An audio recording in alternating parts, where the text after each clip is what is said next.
Hey guys, welcome back to I'm Just a Fan. It's your host Ben.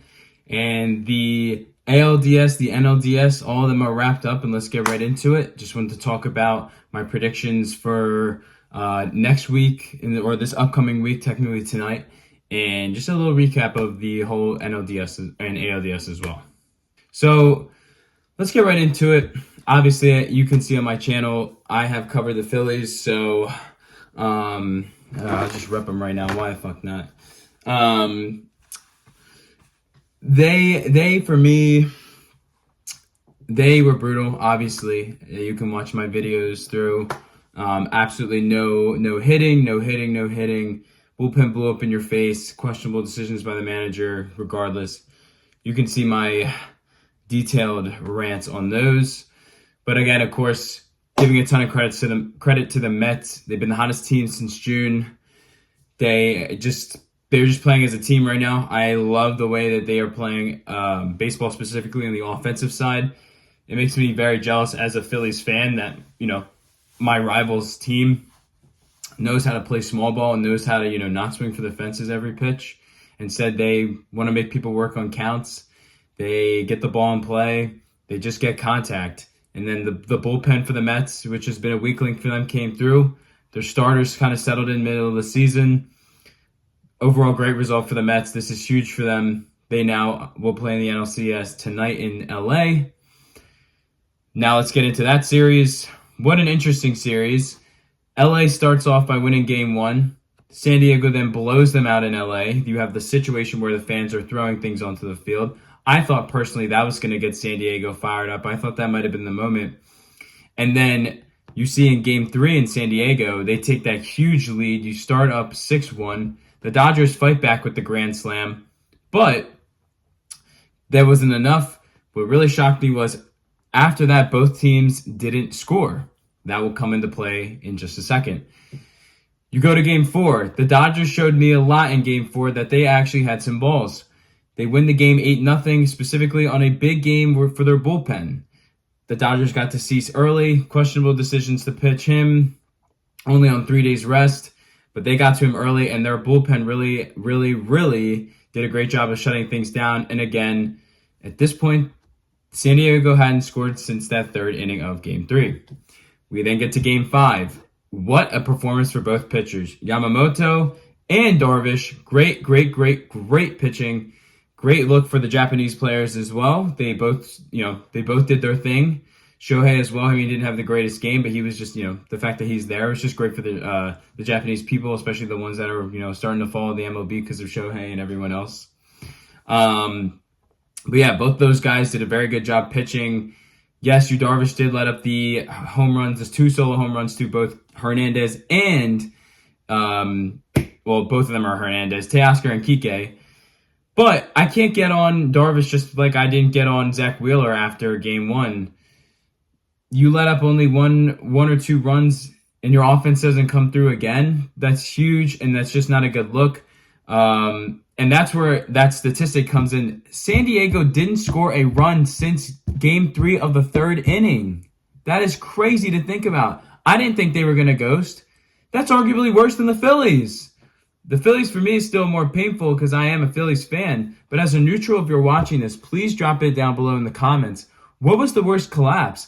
Because I don't know if I could stomach losing to your biggest rival and not scoring in game 4 at home, and then again not scoring on game 5 in an elimination game. That was just crazy.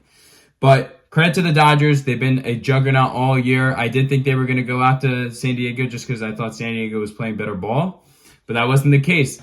The Dodgers, they struck back, and now they will host the Mets. They will have home field advantage. They play game 1 tonight. I think, we'll get into the series in a second. Let's transition into the ALDS, both of those games. First, we can talk about Yankees-Royals. Game 1 was a great game, a lot of scoring, but the Yankees prevailed. Then the Yankees don't really get what they want to get in that game 2. Rodon got rocked up a little bit. He started strong, but that was about it. Royals just had a couple more runs, and they took that series 1-1 to Kansas City. I thought it could get interesting, maybe force it to game 5, but I still had faith in the Yankees to get the series done, and they did. Stanton came up in some big spots. Yes, Judge hasn't looked great, but he did look good in that game 4. Or not, I wouldn't say look great, but he at least had a double, and he's been getting on base. Gleyber Torres has been big for the Yankees. Their bullpen's really holding it down. I think, yeah, Weaver for the closer. Man, has he been unbelievable for them since he's taken over the role, since Holmes has been demoted. And I thought Garrett Cole got out of a big jam in that 7th inning. And that was just a huge confidence builder for him because he's really not had that moment yet in New York. So that was big for him and, kind of getting the media off his back. The Yankees advanced to the ALCS. And then this series just got wrapped up today. Very interesting series with Detroit and Cleveland. Cleveland smacks Detroit in that game 1. Just completely rocks them.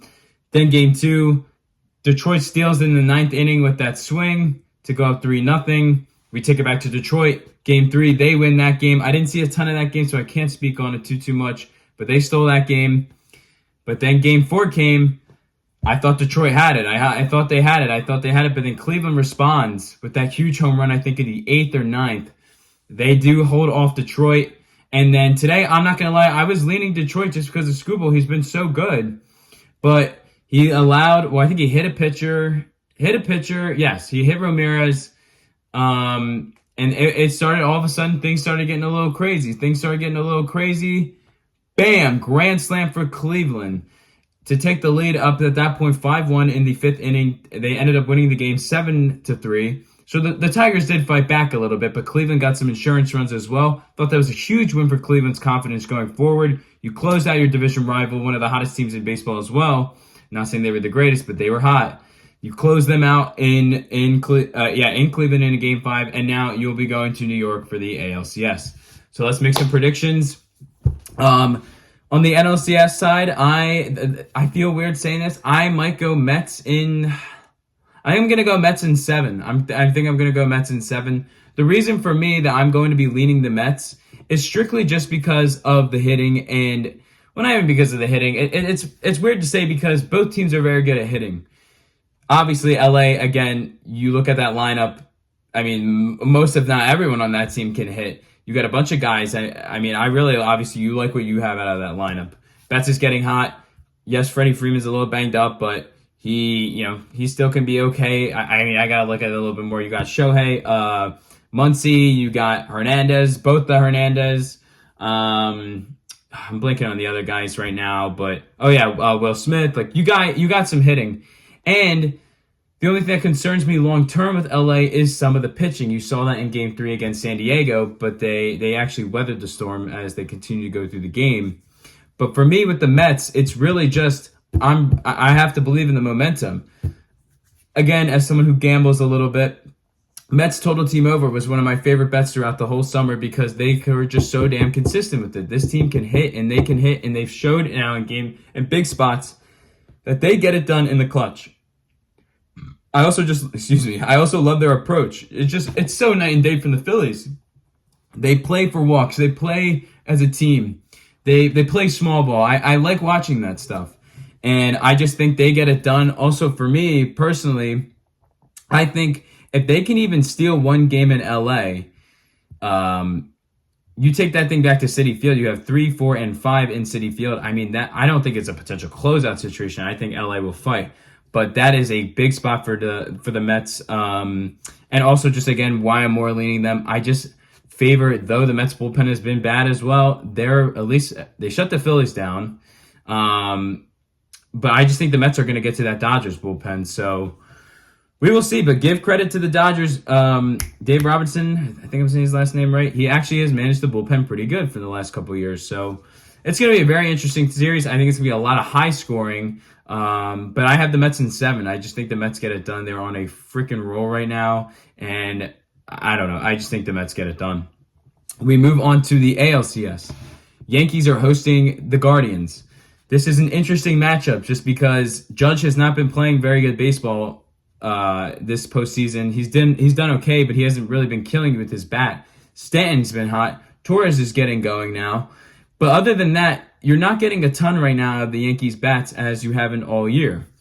And now you go against this Cleveland team, which has a phenomenal pitching staff, but a team that really can't hit very well. Now, that's not saying that they're a bad hitting team. They just put up 7 today, and they put up, I think, 8 in that game 1. but they're very, I don't know how to explain it. They'll get some hits, or they'll do what they did against Detroit, and I mean they didn't score a lot in some of those games. One of them, they didn't even score at all. I think this is going to be more lower scoring. A lot of small ball will help, but a couple big home runs, I think, I don't know.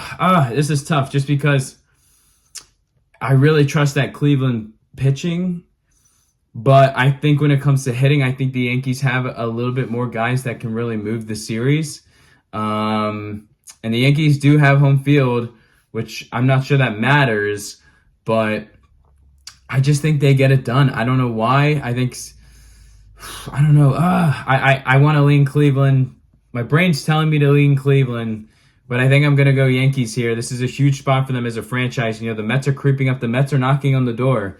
And personally, I just think the Yankees have more guys in that lineup that can make an impact hitting wise. And I think that will overall prevail for the Yankees. I'm going to go Yankees in... I think I might also go Yankees in 7. Yankees in 7 because I think Cleveland's going to fight. That's one thing I'll say. I think Cleveland's really going to fight. They just have such a goddamn good bullpen. Obviously good starters as well, but the bullpen is so good.